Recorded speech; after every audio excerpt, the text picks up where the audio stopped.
بسم اللہ الرحمن الرحیم۔ اس لیے جب یہ کاروان شام میں پہنچا تو شام سے تعلق رکھنے والے 11 اصحاب رسول میں سے ایک صحابی سعد ابن سہل کہ آگے بڑھے جناب سکینہ سے گفتگو کی کہ آپ کسی بڑے سے کہیں کہ میں آپ کی مدد کرنا چاہتا ہوں، بتائیں کیا مدد کروں؟ کیا جواب دیا ثانیہ زہرا نے؟ سامنے صحابی ہے، معرفت رکھنے والا ہے۔ جب بی بی نے مدد کا لفظ سنا ثانیہ زہرا کے چہرے پر جلال آ گیا کہ اے سعد ابن سعد، تو ہماری مدد کرے گا؟ اس کی مدد کرے گا جس کا باپ شریک نور ولایت ہے، جس کا باپ انما ولیکم اللہ کا مصداق ہے، علی ابن ابی طالب ولی خدا، اور علی کا حسن، علی کی زینت کا نام زینب بنت علی ہے۔ کاش میں ثانیہ زہرا سے متعلق کچھ کلمات عرض کر سکتا۔ کون ہے یہ بی بی؟ کیا شرف ہے، کیا مقام ہے، کیا کیا، کس طرح سے ان ساری ولایتوں کو بچایا اور کس طرح سے ان ساری ولایتوں کو ہم تک پہنچایا۔ تاریخ بشر کا مشکل ترین سفر طے کیا، 21 دن متواتر بے پالان شتر کی پشت پر سفر طے کرنا۔ کیا حال ہوتا ہے، کیسا سفر ہے؟ کسی اونٹ کی پشت پر اگر پالان موجود نہ ہو، یہ کیسا سفر ہوتا ہے؟ اگر کسی میں جاننا ہو تو ابو ذر غفاری کا سفر دیکھ لیں۔ کتنے دن سفر طے کیا؟ 3 دن بے پالان شتر کی پشت پر ابو ذر نے 3 دن سفر طے کیا۔ ربضہ پہنچے اور جب ربضہ مروان بن حکم کے سپاہیوں نے اتارا تو کیا حالت تھی صحابی رسول کی؟ آپ کی رانوں کا گوشت گل چکا تھا۔ 21 دن مسلسل شب و روز، 35 دن کا سفر علی کی بیٹیوں نے، رسول اللہ کی بیٹیوں نے مسلسل 21 دن میں طے کیا۔ اب شام پہنچی ہے اور شام بھی مسلسل 3 شب و روز شام شہر کے دروازے پر بٹھایا گیا، اس لیے کہ دربار سجائے جا رہے ہیں، بازار سجائے جا رہے ہیں۔ اور 3 دن انتظار کے بعد 15 آذانیں سنی، 3 مرتبہ سورج کو طلوع ہوتے ہوئے دیکھا، 3 مرتبہ سورج کو غروب ہوتے ہوئے دیکھا۔ زیر آسمان علی کی بیٹیاں بیٹھی ہیں۔ 3 دن کے بعد جب بازار سج گئے، دربار سج گئے، اب سب سے پہلے بازاروں سے گزارا گیا۔ کیسا استقبال ہوا؟ گھروں سے خواتین اپنے ہاتھوں میں جھولیوں میں پتھر لے کے چھتوں پہ گئی تھی، یہاں تک کہ بہت ساری عورتیں اپنے گھروں سے گرم کھولتا ہوا پانی لے کے گئیں۔ جہاں سے یہ بیویاں اور بچے گزر رہے تھے، یہ گرم کھولتا ہوا پانی ان کے اوپر گرایا جا رہا تھا۔ لیکن ثانیہ زہرا نے ایک لمحے کے لیے بھی سفر روکا نہیں، چلتی رہی۔ ایسا مرحلہ آیا کہ بی بی نے اس سنگباری کے نتیجے میں چلنا مشکل ہو گیا، کوہنیوں کے بل چلتی رہی لیکن سفر نہیں روکا۔ کیوں؟ یہ مشکل ترین مرحلہ ہے۔ اب مقام عظمہ ولایت کا تحفظ کرنا ہے، کسی بھی قیمت پر، خواہ پتھروں کے اوپر چل کے جائیں۔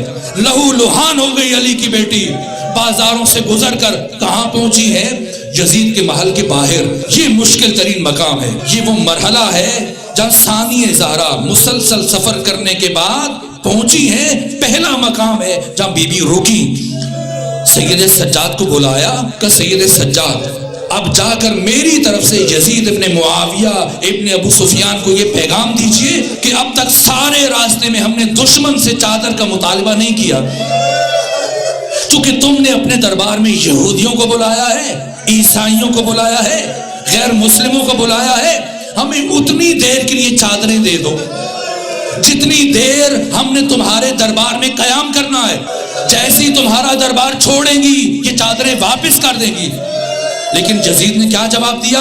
کہا اے سید سجاد، جا کے اپنی پھوپھی زینب کو بتاؤ کہ ایک لمحے کے لیے بھی چادریں نہیں دی جائیں گی۔ جیسے یہ پیغام آیا، ایک مرتبہ ثانیہ زہرا نے ہاتھ اٹھائے، کہا سکینہ، ام کلثوم، ام رباب، ام لیلہ، فضہ، ام فروہ، سب ہاتھ اٹھاؤ، میں یزید کے خلاف بد دعا کروں گی، تم سب آمین کہنا۔ بیویوں نے ہاتھ اٹھائے۔ اس سے پہلے کہ ثانیہ زہرا کی آواز شروع ہوتی، بی بی بد دعا کرتی، سید سجاد تڑپ گئے، آگے بڑھے کہ پھوپھی اماں میں آپ کو بد دعا کرنے سے نہیں روکتا، لیکن بد دعا کرنے سے پہلے ایک مرتبہ سر اٹھا کر اپنے بھیا حسین کے چہرے کی طرف دیکھ لیجئے۔ اب جو ثانیہ زہرا نے سر اٹھا کر اپنے بھیا حسین کے چہرے کی طرف دیکھا اشک رواں ہیں، آنسو جاری ہیں، گویا حسین فرما رہے اے بہن زینب میری محنت ضائع ہو جائے گی۔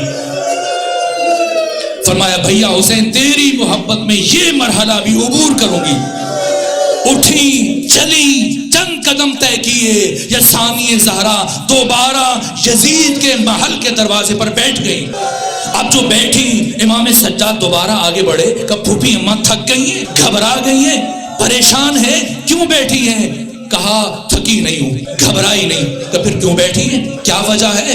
کہ 40 ہجری میں جب میرے بابا علی کے سر پہ ضرب لگی تھی تو وقت آخر میرے بابا علی نے سب بچوں کو وصیت فرمائی تھی، اور سب سے آخر میں مجھے قریب بلا کر میرے کان میں ایک وصیت کی تھی، اور پھر 20 سال سب مجھ سے پوچھتے تھے بتائیے زینب آپ کے بابا علی نے وقت آخر آپ کو کیا وصیت فرمائی تھی؟ میں نے کبھی کسی کو نہیں بتایا، لیکن آج پہلی مرتبہ آپ کو بتانے لگی ہوں۔ اے سجاد میرے بابا علی نے مجھ سے یہ فرمایا تھا بیٹی زینب تجھے اپنی زندگی میں ایک دن ننگے سر یزید جیسے شرابی کے دربار میں جانا پڑے گا، اور بیٹی زینب جب ایسا مرحلہ آ جائے تو نہ گھبرانا، میں علی وعدہ کرتا ہوں میں آؤں گا تجھے اپنے ساتھ لے کے جاؤں گا۔ اے سید سجاد اپنے بابا علی کا انتظار کر رہی ہوں، میرے بابا آئیں گے مجھے ساتھ لے کے جائیں گے۔ ابھی بی بی بیٹھی تھی، یا کچھ لمحوں کے بعد یہ کہتے ہوئے ثانیہ زہرا اٹھ کے کھڑی ہوئی، السلام علیکہ یا امیر المومنین، السلام علیکہ یا ابتا پروردگار۔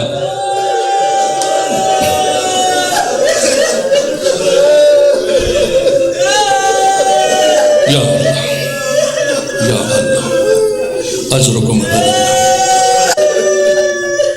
پروردگار